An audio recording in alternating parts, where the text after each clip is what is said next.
अभी फिलहाल ऐसा लग रहा है कि शायद हो सकता है कांग्रेस इस बार पश्चिम बंगाल के विधानसभा चुनाव में फिर से खेल कर दे। हो सकता है लेफ्ट के साथ भी ना जाए, कांग्रेस अकेली उतरे। और ये पूरी संभावना है, प्रबल संभावना है कि कांग्रेस के हाथ कुछ खास नहीं लगेगा या कोई बहुत बड़ा कांग्रेस उलटफेर नहीं करने वाली है। थोड़ा बहुत अगर वोट परसेंटेज बढ़ा ले और थोड़ी बहुत सीट ले ले तो वही उसी में कांग्रेस खुश रहेगी। लेकिन इस सब के चक्कर में ममता बनर्जी निपट सकती है। ममता बनर्जी का खेल खराब हो सकता है। उसके पीछे एक आंकड़ा भी है।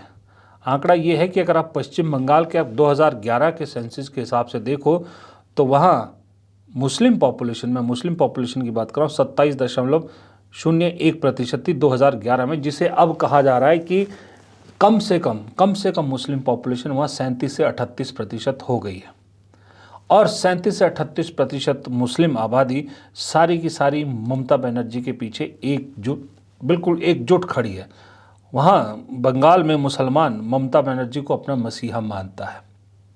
अब ऐसे में जाहिर सी बात है वो तो पूरा वोट ममता के साथ जाएगा और ना वहाँ कांग्रेस चाहे भी तो भी मुस्लिम वोट अपनी तरफ नहीं खींच सकती, क्योंकि ममता ने किया भी है उनके लिए।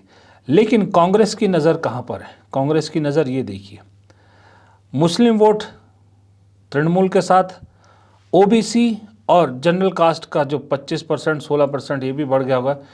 इस वोट में बीजेपी और तृणमूल के बीच में फाइट है। बीजेपी मोस्टली, जनरल कास्ट का तो ज़्यादा वोट बीजेपी को जाता है। कांग्रेस के लिए अगर कहीं स्कोप है तो वो बीच में है, जो वो दलित और ट्राइबल वोट है। दोनों मिला के तकरीबन 29% होता है। अब इस दलित में एक बहुत बड़ा जो धड़ा है वो पिछले चुनाव में बीजेपी के साथ गया, खास करके हिंदुओं में। वो जो बांग्लादेश से आए शरणार्थी हिंदू या जो पहले आए हुए वो जो बसे हैं, क्योंकि ममता बनर्जी लगातार जो है वो उसको, इस कम्युनिटी को लगता है, दलित कम्युनिटी में बहुत सारे लोगों को, कि ममता बनर्जी सिर्फ मुसलमानों को जो है वो ज़्यादा तवज्जो देती है, इसलिए ये वोट बीजेपी की तरफ गया। लेकिन बाय नेचर दलित वोट और ट्राइबल वोट बीजेपी का नहीं है।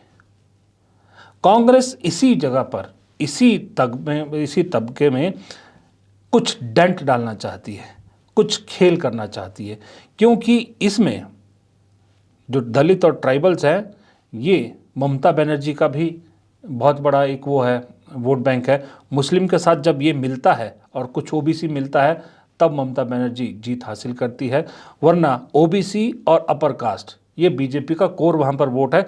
लेकिन जो ममता से नाराज़ दलित है वो बीजेपी को गया।